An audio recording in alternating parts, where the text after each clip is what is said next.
हे दोस्तों, एक रिक्वेस्ट है। जो भी चीज़ कर रहे हो उसको साइड में रख के अपने पूरे फोकस के साथ मैं चाहता हूँ कि आप ये वीडियो देखो।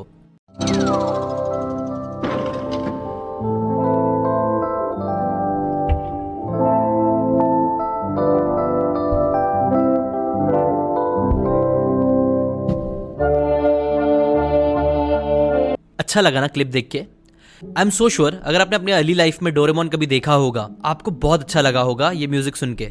पुराना टाइम याद आ गया होगा, सुकून भरा। स्पेशली अगर आप 90s या फिर 2000 के किड हो तो।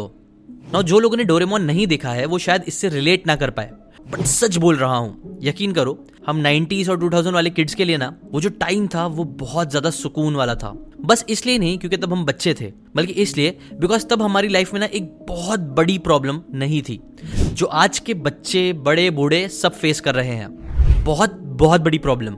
और इस प्रॉब्लम को बोलने के लिए मैं बहुत इसलिए बोल रहा हूँ बिकॉज 99% लोग इस प्रॉब्लम की सीरियसनेस को समझते नहीं है। वो समझ नहीं पा रहे हैं कि इस एक प्रॉब्लम की वजह से उनकी लाइफ में और बहुत सारी बड़ी बड़ी प्रॉब्लम्स आ रही है जो लाइफ के चारों मेन एरियाज में उनको बर्बाद कर रही है। कौन सी प्रॉब्लम है? प्रॉब्लम है इंफॉर्मेशन ओवरलोड की। एग्जाम्पल, क्या आप अभी रिसेंटली इनमें से कोई प्रॉब्लम फेस कर रहे हो?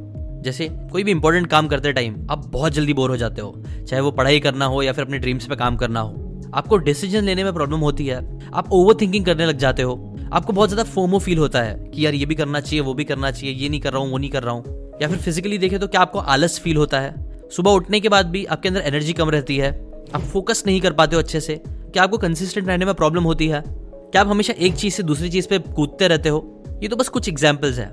इनमें से अगर आप कोई भी प्रॉब्लम फेस करते हो तो ट्रस्ट मी, इन सारी प्रॉब्लम्स के पीछे की जड़ हो सकती है इंफॉर्मेशन ओवरलोड। और ये तो मैंने बस कुछ सिम्टम्स बताए हैं, ऐसी और भी बहुत सारी प्रॉब्लम्स क्रिएट कर रहा है इंफॉर्मेशन ओवरलोड। इसलिए आज के इस वीडियो में मैं इसी एक इशू के बारे में बात करने वाला हूँ। हम स्पेसिफिकली उन 5 चीजों पर फोकस करेंगे जो इंफॉर्मेशन ओवरलोड क्रिएट करता है, उससे समझेंगे एक एक करके। बिकॉज बात यह है कि अगर एक बार हमें प्रॉब्लम्स अच्छे से समझ में आ गई तो उसका सोल्यूशन निकालना आसान हो जाएगा। लाइक डॉक्टर को जैसे एक बार बीमारी समझ में आ जाए तो उससे रिलेटेड दवा देके बीमारी को ट्रीट कर सकता है, वैसे इधर भी अगर हमें समझ में आ गया कि एग्जैक्टली प्रॉब्लम क्या है, वो 5 बड़ी प्रॉब्लम क्या है जो इन्फॉर्मेशन ओवरलोड करा रही है, तो उसके बाद हमें उसके सोल्यूशंस निकालना ईजी हो जाएगा। और वही सारी चीजें आज मैं आपको बताने वाला हूँ एक बहुत ही अमेजिंग बुक की हेल्प लेके, जिसका नाम है ऑर्गेनाइज्ड माइंड। प्लस आप लोग के लिए इस वीडियो के एंड में गिफ्ट भी है जो आपको इन्फॉर्मेशन ओवरलोड से लड़ने में और हेल्प करेगा। Problem number 1। मुझे याद है मेरे बचपन में ना टीवी पे बहुत गिने चुने चैनल्स आते थे कार्टून के, और उनमें बहुत ही गिने चुने कार्टून ही मुझे देखने का मौका मिलता था। बट ट्रस्ट मी, जो मजा उन एवरेज क्वालिटी के कार्टून्स को देखने में आता था वो आज करोड़ों के एनिमेशन करे गए कार्टून में देखने नहीं आता है। उसका रीजन यही है बिकॉज हमें कार्टून्स और ये सारी चीजें बहुत लिमिटेड टाइम के लिए देखने मिलता था, और बहुत लिमिटेड चीजें ही देखने मिलती थी जिससे हम उस चीज को बहुत ज्यादा अप्रिशिएट कर पाते थे। बट आज एक नई प्रॉब्लम आ चुकी है, द प्रॉब्लम ऑफ स्किमिंग। आज आपने देखा होगा हमारे पास इतने सारे ऑप्शंस है चीजें करने के कि वो ऑप्शंस हमें परेशान कर देते हैं। आपको कभी टाइम पास करने का मन करता है, आप नेटफ्लिक्स खोलते हो, लेकिन आपको समझ में ही नहीं आता है कि यार शो कौन सा देखना है।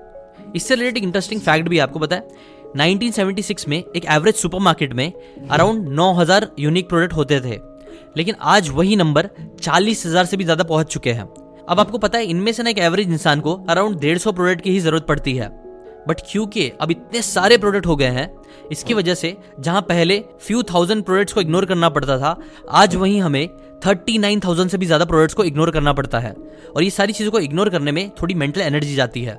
ऐसी अगर हम लोग कंटेंट की भी बात करें तो इतना ज्यादा कंटेंट आप देख सकते हो, ये फैक्ट्स है, इतना ज्यादा कंटेंट डेली यूट्यूब पे हर जगह अपलोड किया जा रहा है। इसके साथ साथ आपको पता हो एक साइकोलॉजी में एक चीज होती है फोमो करके। हम इंसानों को ना फियर ऑफ मिसिंग आउट होता है, हम नहीं चाहते कि हमसे कुछ भी छूटे, इसलिए हम क्या करते हैं कि वो सारी चीजें कंज्यूम करने के चक्कर में अपने ब्रेन को ओवरलोड कर देते हैं, इन्फॉर्मेशन से ओवरलोड कर देते हैं। ये भी देखते हैं, वो भी देखते हैं, ये भी सेव करते हैं, वो भी सेव करते हैं, ये भी शेयर करते हैं, वो भी शेयर करते हैं, जिसकी वजह से हमारे ब्रेन पे ओवरलोड होने लग जाता है। और आप बोल सकते हो वो हमारे हैप्पीनेस के कुछ बल्ब्स को फ्यूज कर देता है। इसलिए पहली बड़ी प्रॉब्लम जिसके बारे में आपको समझना है वो है प्रॉब्लम ऑफ स्किमिंग।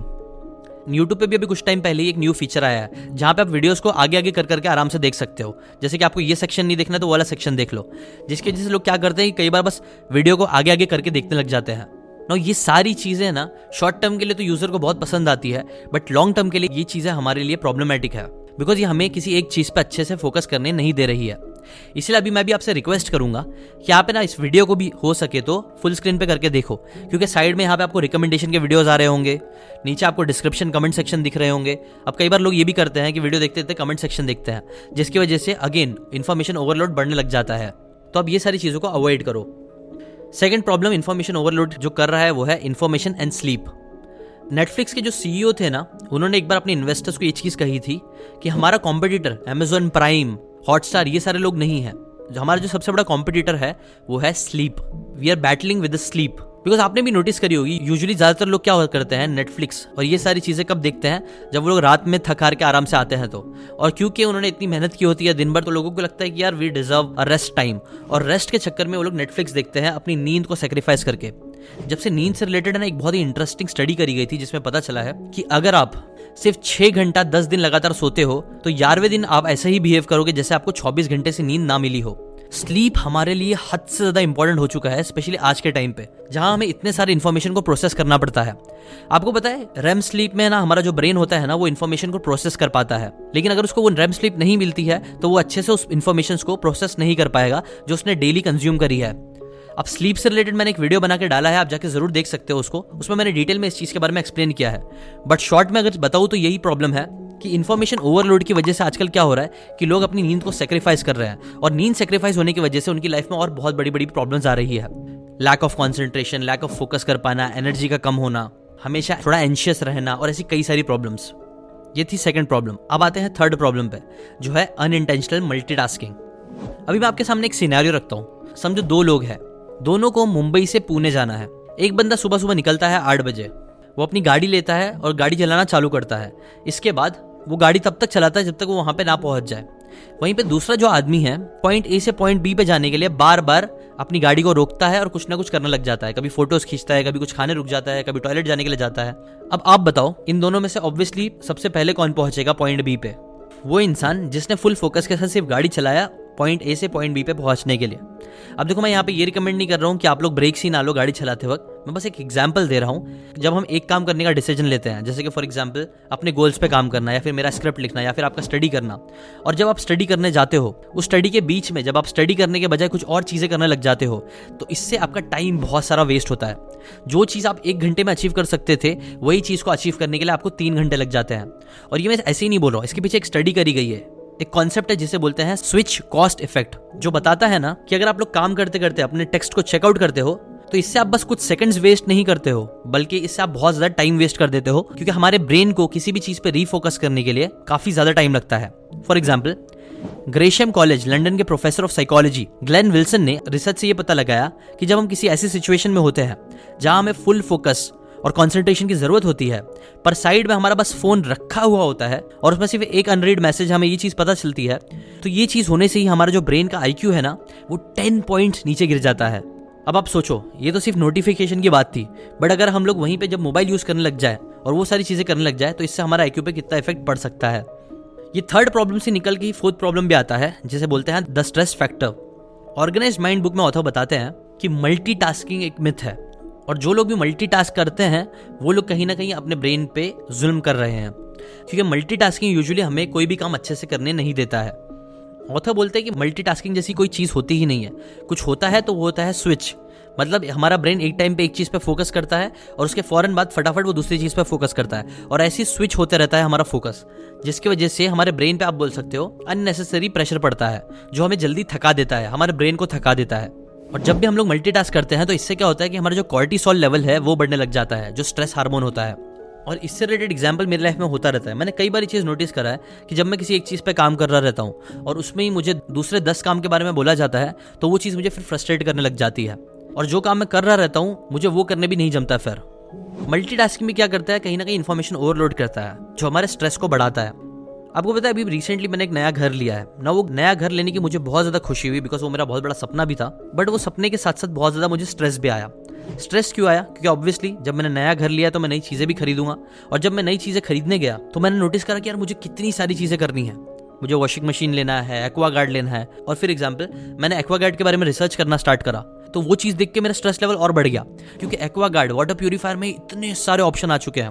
RO है, UV है, UF है, नैनो है, पता नहीं कितने सारे ऑप्शंस बन के रह गए हैं, जो सारी चीज़ें देख के मैं ओवरवेल्म फील करने लग गया। और यही चीज़ कहीं ना कहीं पैराडॉक्स ऑफ चॉइस बुक में भी बताया गया है कि कैसे जब है ना चॉइसेस बहुत ज़्यादा बढ़ जाते हैं ना, तो हमारे ब्रेन को अगेन बहुत सारे डिसीजंस लेने पड़ते हैं, बहुत सारी चीज़ों से चीज़ों को कंपेयर करना पड़ता है, जो चीज़ अगेन हमारा स्ट्रेस लेवल बढ़ाती है, कॉर्टिसोल बढ़ाती है। ये है फोर्थ बात। और अब आते हैं लास्ट प्रॉब्लम पे, जो है क्रिएटिव लिमिटेशन। आपने कभी नोटिस किया है कि जब आप नहाने जाते हो या फिर बाथरूम में बैठते हो तो आपको बहुत सारे आइडियाज आते हैं, अच्छे आइडियाज आते हैं। वेल, मेरे साथ टू बी ऑनेस्ट ये चीज़ बहुत बार होती है।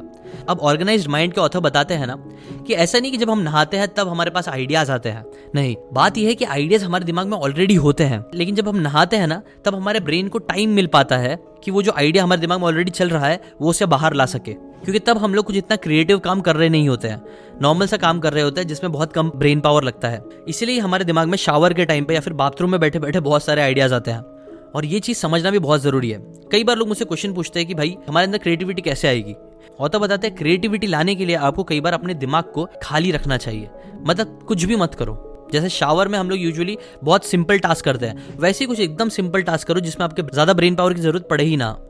और इन्फॉर्मेशन ओवरलोड की यही लास्ट प्रॉब्लम भी बहुत बड़ी है कि कई बार हम लोग जो इन्फॉर्मेशन बार बार कंज्यूम कर रहे होते हैं, हमें शॉर्ट टाइम के लिए उससे बहुत अच्छा तो लगता है, लेकिन कहीं ना कहीं वो हमारी क्रिएटिविटी को खत्म करने लग जाता है, क्योंकि हमारे ब्रेन को टाइम ही नहीं मिलता है क्रिएटिव होने का। So, ये सारी तो बड़ी बड़ी 5 प्रॉब्लम्स थे। सोल्यूशन क्या है? वेल, मैंने जैसे आपको पहले ही कहा था, अगर हम लोग प्रॉब्लम्स को अच्छे से समझ लेंगे तो उससे रिलेटेड सोल्यूशंस भी हमें इजीली समझ में आ जाएगा। जैसे क्रिएटिव लिमिटेशन की अगर हम बात करें तो सिंपली अगर हम लोग अपने ब्रेन को थोड़ा टाइम देना स्टार्ट करें, या फिर आप बोल सकते हो अगर हम लोग पर्पसली बोर होना स्टार्ट करते हैं, तो ये चीज़ हमारी क्रिएटिविटी को बढ़ाने लग जाएगा।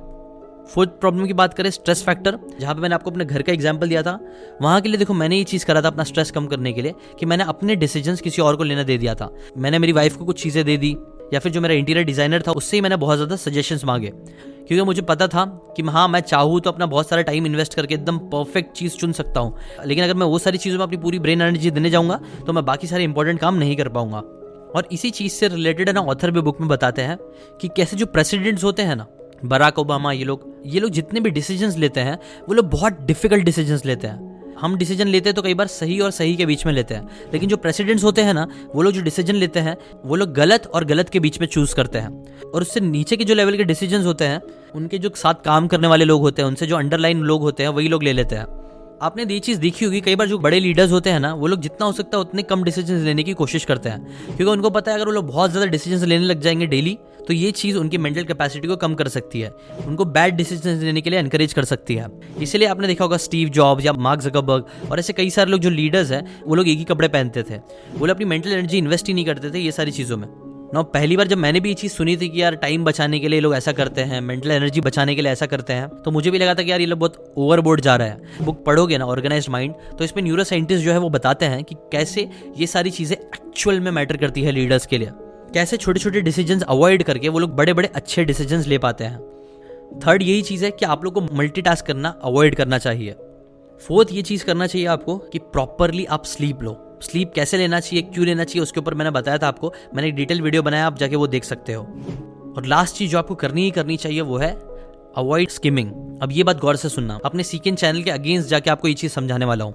देखो मेरा जो चैनल भी है ना, वो बुक की समरी तो देता है आपको, लेकिन वो भी कहीं ना कहीं स्किमिंग ही है, मतलब ऊपर ऊपर की चीज़ें। जबकि अगर आपको एक्चुअल में बुक की बात सीखना है तो बुक आपको पढ़नी चाहिए। मैं ऐसी समरीज वीडियो बना के आपको बहुत कम टाइम में बहुत कम बातें ही बता पाता हूँ, और ये चीज़ भी कहीं ना कहीं स्किमिंग ही है, जो अगेन सुनने में थोड़े टाइम के लिए अच्छी लगती है, बट बेस्ट ये होगा कि अगर आप लोग बुक की सारी बातें सीखो, डेप्थ में जाओ, सिर्फ स्किम करने के बजाय डीप वर्क करो। एक और बहुत पावरफुल सोल्यूशन जो ऑथर देते हैं इन्फॉर्मेशन ओवरलोड से बचने के लिए, वो है practice the sphere of silence.